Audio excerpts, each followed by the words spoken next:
In this video, I'm going to give you a wildcard team for game week 26. We'll have a quick look at chip strategy, how that fits in, and future transfer plans.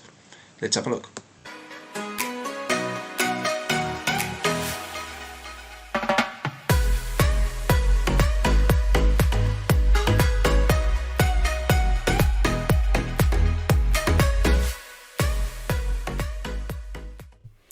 Hi FPL managers, welcome to FPL Team Talk. So in this video I'm going to take you through a wildcard side for game week 26. There's a few advantages for doing a wildcard this week which I will go through. We'll have a look at chip strategy, the players I've picked, a statistical analysis as normal, all that sort of good stuff. So if you're new around here, click on that subscribe button, keep up to date with the latest FPL content, click the like button, let's jump into it and have a look.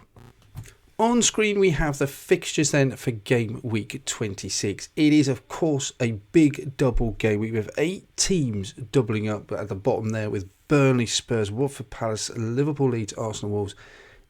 As you could expect, that sort of Liverpool double dominating above all else, at home to Norwich, at home to Leeds. Great opportunity. If you're wildcarding this week, remember of course that triple captain in Salah must be off the table for you. You cannot use two chips. But there's some other great fixtures as well, looking amongst them. So, reasons for wildcarding for game week 26. It would certainly, wildcarding now covers you for that blank in game week 27. So, all the players that we've picked in this selection for you will allow you to put a good side out for game week 27 and beyond. It maximises the fact that you've got 8 teams doubling up in game week 26. And it may also be an opportunity to get rid of that deadwood for the final run of the season, the last 12 weeks of the season, to maximise all of those profits, get you up those mini leagues, and just improve your overall ranks. So there's a lot of good reasons for wildcarding. For those of us holding on to wildcards, and I have to say I'm one of them as well, every week that goes by it kind of reduces the impact that you could possibly have with your wildcard, but there's just no one solution for your wildcard. Whatever it fits in with your chip strategy, your game plan and your teams, that's just purely going to be your decision to make. All got different sides. When to wildcard, it's just going to be down to your side, how many changes you need to make it competitive still. So with all that bearing in mind, let's have a look at the wildcard side that we put together. So in goal we have Ben Foster. He's got a double game this week. Wouldn't be your first choice anyway, but he's still one of the cheapest playing goalkeepers, so always useful to have a playing goalkeeper on the bench in case your first choice keeper gets suspended or injured. And for this double game week, we've got to go with Nick Pope. Not in great form, Burnley. Great result against Manchester United. Pope always so good for those bonus points in goal as well. Brighton away, Tottenham at home. Then he's got Palace and Leicester just having by 4 games. He's having 2 more games than most other players. Just for that alone, he's going to be picking up at least, let's say, a 4 or 6 more points. If he can pick up a clean sheet in amongst all that, even better. And you would expect Burnley next 4 games to pick up a clean sheet. I think I would. So for me, Pope just looks like a really nice option. And even then, the choices obviously coming into game week 29. You've got to Chelsea at home. You can then switch to Foster, who's got Arsenal at home. And Watford just look a lot more solid since Hodgson's come in and done what you know he was going to do. So I'm not saying that these 2 goalkeepers are non-negotiables for me, but Pope with those 4 fixtures just looks too good to ignore. Moving into defence then, Andy Robertson, we picked him up over Trent. If you want to go Trent, absolutely fine, but I'd like to show you in this wildcard what you can do with that extra money, an extra 1.4 million. He's got 1 goal, 8 assists. I think I would prefer to have Trent over the longer term. I just think he will outperform Robertson, but I don't know if there's that much in it in the short term. And remember, it's kind of a sprint until the end of the season. So to save that extra money, I'll be happy to go Robertson. Nailed in at that left back, got some good fixtures and a double game week. So I'm happy with him. His output is still good, 8 assists, 1 goal. And in recent times, he's just looked a bit more attacking, a bit more like his old self. In the defence, I've gone Laporte. Over Diaz, he's probably the most nailed on defender you would say at the moment. Slightly cheaper than Diaz. 3 goals, 2 assists. Their attacking output and goal influence, just about the same really. So 0.18. I'm happy to go Laporte. Cancelo just has to be in there. Expensive, yes. Worth it, yes. 1 goal, 8 assists. Good, 0.28. Good stats. And then Tini for the double game week. He's got 2 really good fixtures, which look at a minute. 1 goal, 3 assists, 0.1. Playing much better in an Arsenal side that just looks like maybe it's turned the corner under Arteta. A lot more Defensively sound, keeping that clean sheet against Burnley and then away at Wolves with a great result. Tierney still offers a goal threat. They look good at the moment, defensively a lot stronger, so I'll be happy putting Tierney in. And Amati, who absolutely offers nothing. No goals, no assists, absolutely hardly any attacking output, but for 3.8 playing every week, and Leicester have a lot of fixtures to rearrange, I think he's a great enabler. Yes, Leicester are conceding goals, but with the amount of fixtures, I don't mind benching a 3.8. If they have fixtures that they can perhaps play in, I don't mind playing him either for Leicester. It is a worry, but for 3.8, he allows you to do things in the side that other players don't. So that's the reason why I'd bring him in. Let's have a look at those fixtures. As we can see, Robson does have the issue of blanking in game week 27 there because of the FA Cup final. Those games get Norwich and Leeds absolutely fine. The contingency is that he would be benched for game week 27, back in against West Ham. Laporte, good fixtures. Tottenham at home, Everton, Man U. We know Man City can just perform against absolutely anyone, so I don't have any concerns about the best defence in the league and who they're playing against. I don't care. Laporte and Cancelo just play for me, whoever they're playing against.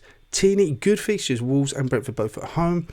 I think, again, I quite like the idea of that Arsenal defence. I'm having a lot more confidence in it. He does blank in game week 27 as well, but we will go through the contingency plan for that and how we can cover it. Watford away, good fixture after that. Amati, playing in the next 3 weeks, that's fine. Wolves away, struggling for goals. Burnley and Leeds, decent fixtures as well. So that's our defence, looks pretty good. Moving into midfield. Heung-min Son, 9 goals, 5 assists, doesn't need any introductions, scored the other night as well, 0.61.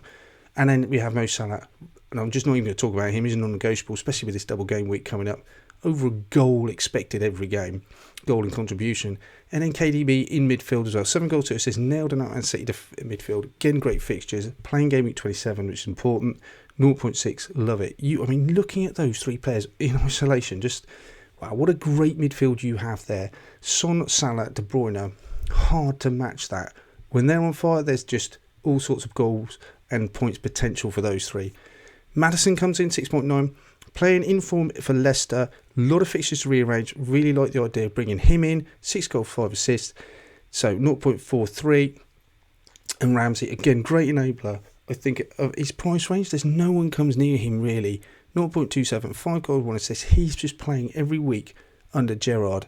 Just seems to be getting better and better. And if his relationship with Coutinho continues, wow, he could be a real gem in amongst them. So that midfield, really nice. Looking at the fixtures then, Man City away for Son this week, but he has a double away at Burnley, so just by playing both games. And we know Son likes playing against Man City and scoring in the past, so wouldn't rule it out. After that, game week 27, he's got a game. Then you got Salah with that double game this week. Can't afford not to have him. I'd imagine his ownership, his effective ownership, is going to be through the absolute roof. And then Kevin De Bruyne, again, we look at those Man City fixtures. Don't mind him playing. Remember as well, we have Mahrez, if he comes outside, possibility of KDB on penalties. Maddison, great fixtures as well. Got Wolves away, not scoring many. But Leicester's defence is a worry, but attacking-wise, they're still so potent. Burnley and Leeds after that. And Ramsey, decent fixtures for Villa again. Watford at home, you'd like to think that he could possibly get involved, or certainly Villa will score. Brighton away, Southampton at home, not a problem. Nice midfield. Ramsey again, don't mind benching him. Maddison, lots of fixtures to rearrange that aren't accounted for in here, but he's going to be one of their main men. So you'd almost think he's nailed on in that Leicester midfield. Going to our strike force then, taking a bit of fly, V-Horse. If he can convert any sort of his form or XGI that he has got in the Bundesliga, he's going to be a great asset. And he's passed the eye test so far. Absolutely nailed you thinking that Burnley attack. And the fact that they have double fixtures coming up, he just looks like a player that I have to bring in. 0.53, but it's only a straw poll of games that he's playing in. Decent price as well, 6.5. Wait and see if he's on pens. Like to think he is, but we'll have to wait and see if Burnley get one. Broha, again, 6 goals, 2 assists, 0.32. Main man up front for Southampton, scoring goals. They're playing quite well. They're also scoring a bit more free-flowing at the moment. So you'd like to think that, again, there's a possibility of him getting involved. 5.2. Wow, that's just so super cheap for what you're getting out of him. And then Josh King, there's an argument you could go for Dennis for the price and what you're saving. Remember how many other premium assets we've got in this side. King at 5.9 just has to be the choice. 5 goals, 4 assists, 0.52. Nothing wrong with that. Watford, the goals have dried up for Hodgson. But we'll have a see in a minute. They do have some double game weeks coming up. So again, more potential. And he's on penalties. So V-Course with that double-double absolutely looks brilliant. Bro, Everton at home. Interesting to see what's for form they are. Norwich and then Villa. Then you've got Josh King with that double as well. I think, yeah, away at Villa at home. Palace, decent opportunity. Man U, tougher after that, and Arsenal at home. Plays in game week 27, so that's got you covered. A 5.9, again, don't mind benching him every now and then. Remember, you've got to bench someone. So looking across the team, the whole team then you have in front of us, we have a total cost of 102.6. We won't all have the same amount of money clearly as each other. 102.6, I think it's reachable for some of us, but some of these players you may not want to go for, may not decide they're your cup of tea. So we'll have a look at some of the other options. Okay, Mitchell in defence 4.5 looks like a really good option for Palace. Cucurella's another one. Brighton, always the XGI Kings, don't concede many goals. And then Reguilon is another option as well with that double game week as well, an attacking option. Well, they don't really have a lot of competition in that spot as well. He's certainly Conte's sort of preferred choice, 5.4. Those are choices if you want to downgrade, if you didn't have the money or want to upgrade elsewhere on your side. You might want to upgrade to a Bowen. We know how effective he's been this season. Cornet for those double fixtures and those other games to rearrange could be an option. I worry about his injuries and his minutes though. Rafinha, difficult fixtures coming up.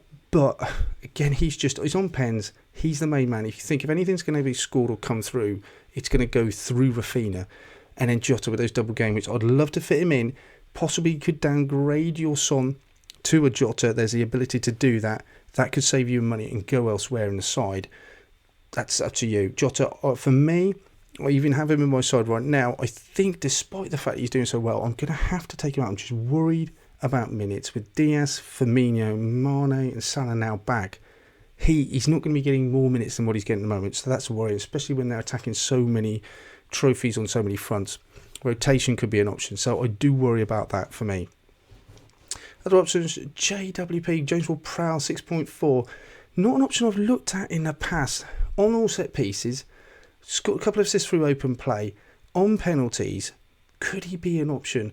He has, I think the stats were something like in the last 7 games, he's got 8 returns, something ridiculous. He's blanked, I think, in the last 7 weeks once, and that was against Man City. So 6.4, again, could be a really good option there. Absolute 90 minutes, will play every game. Could be a good differential for you. Coutinho, he's hit his straps at Aston Villa, so you could, again, if you're going to downgrade to a Jota from, let's say, a Son, Coutinho could then pop into the equation. Ismail Sarr, with his coming back, he's an important player for Watford. Could take penalties as well off Josh King potentially. And then lastly, we have Gallagher 6.2, another option midfield. Again, Son, maybe upgrade Gallagher from a Ramsey is another option. He seems, even though he's dipped in form in terms of his goal output for Palace in the last few weeks, still, in my opinion, a great player for Palace and just really important. He's nailed in that midfield.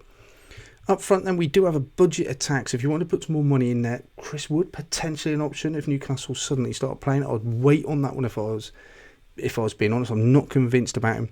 The other option is just go from King to Dennis. He could be a good option too.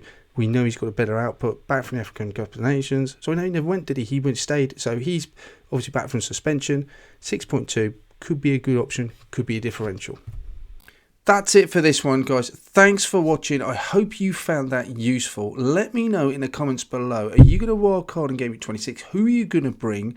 What are your transfer plans coming up? How are you going to cover Game Week 27, for instance? In the meantime, best of luck with the rest of your game week.